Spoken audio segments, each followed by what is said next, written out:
Yo, what's popping? Shaboy Mado yeye bwana, na hii ni Story na Wana, au sio? Tunahakikisha kukuelimisha, kukuburudisha na mambo mengi sana utajifunza kupitia Story na Wana. Na leo hii pia nipo na mgeni mwingine, so let's go.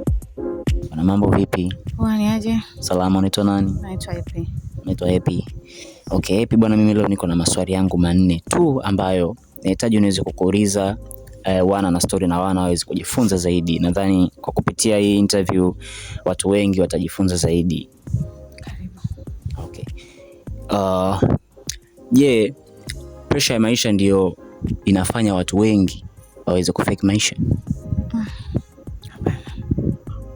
Kwa nini?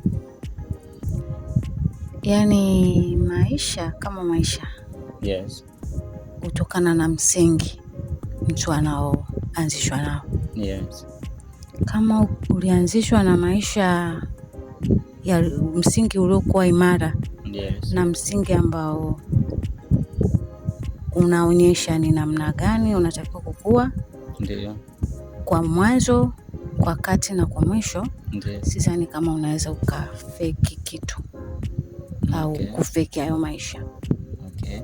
Ila kama kuna namna ambavyo umelelewa, maigizo huanza tangu mwanzo. Ziwe mtu unapokuwa. Maigizo yanaanza kwa mtu anaadapt tangu alikotokea. Okay. Kwa hiyo ni sababu zipi ambazo zinafanya watu wengi wana fake maisha, ambao sometimes tunaweza tukawa tunaona kwenye social media, unakuta mtu labda anaposti labda ana hela na magari, lakini kila kitu sio chake. Ujinga na ulimbukeni. Ujinga na ulimbukeni. Bwana, ujinga na ulimbukeni ndio unawafanya watu wengi wana fake maisha. Kwa hiyo take care na akili kichwani mwako. So maisha yamekufundisha nini tokea umefikia umri ambao ulianza kujitambua na mpaka hapa ulipofikia? Maisha yamenifundisha mengi, ila naweza nikasema kwa uchache. Yes. Kwa sababu kwa mimi naweza kusema nimepitia hali zote. Ndio. Nzuri, mbaya, ndio, zenye furaha, ndio, na zenye huzuni. Zote nimezipitia. Kwa na ukisema yamenifundisha nini? Maisha yamenifundisha vyote. Okay, unaweza kutuambia hata kitu kimoja tu ambacho ulishawahi kupitia kikakufunza kwenye namna ya kukukuza au kukufanya ukawa imara? Kwanza nimekuwa nikiwa nimefundishwa namna kwanza ya kuweza kujitegemea mwenyewe. Kusimama na kutambua nafasi yako mwenyewe. Ndio. Kujitambua wewe ni nani? Yes. Kwa sasa. Yes. Na baadaye unatakiwa kuwa nani? Haijalishi unakutana na mitihani ya namna gani. Simama ambapo ulitakiwa kusimama. Usiumbishwe na mawimbi. Aidha yawe mazuri au mabaya, yasikuumbishe. Okay. Unahisi ni kwa nini wadada wengi au wanawake wengi siku hizi wamekuwa ni watu ambao wanafanya biashara ya kimwili? Unahisi sababu ni nini hasa ambayo inapelekea wanawake wengi wanadondokea kwenye dondoko hilo la kujiuza? Kila mtu na namna yake ya maisha anayotaka kuishi. Kila mtu. Kuna kitu wanasema kukata tamaa. Yes. Unapokuwa umekata tamaa kwenye maisha, kuna vitu vingi unaweza ukafanya. Yes. Kikubwa ambacho tunatakiwa ukifanya, yani tunatakiwa ukifuata wanawake. Yeah. Ni kusimama na msimamo ambao upo nao na kutokata tamaa. Unatakiwa ujiulize swali moja. Yes. Mama yako ulibebwa na mama yako kama mimba. Hivi mama yako angekata tamaa, ungezaliwa? Kweli singezaliwa. Yes. Ndio. Aya, mama yako angekata tamaa, angekuzaa? Singekuzaa. It is true. Kwamba amevumilia yote na kukata tamaa, akatamani kwamba anatakiwa kuwa na mtoto. Kwa akamwomba Mungu, akajipa matumaini. Yeah. Na nguvu, hatimaye akafanyaje?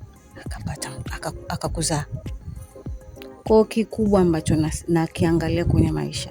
Yes. ya haijalishi ni nini unapitia mwanamke, ni kutokata tamaa. Okay. Je, unahisi siku hizi marafiki wengi ni blessing ama ni stress?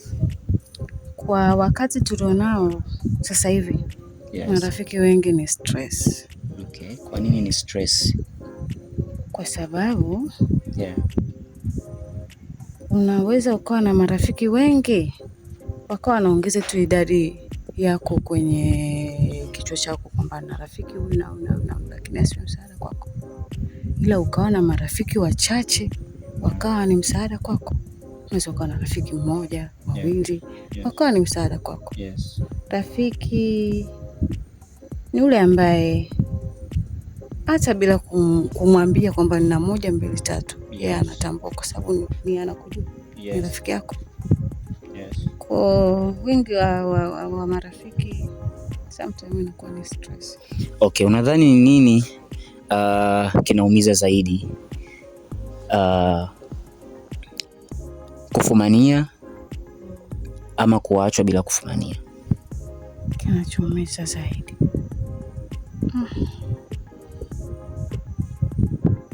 umeachwa, yani unaachwa. Kufumania, umfumanie mpenzi wako ama uachwe bila sababu maalum? Mwanangu, kuachwa bila sababu maalum. Okay, ilishai kukutokea? Hapana, haijawahi. Kweli?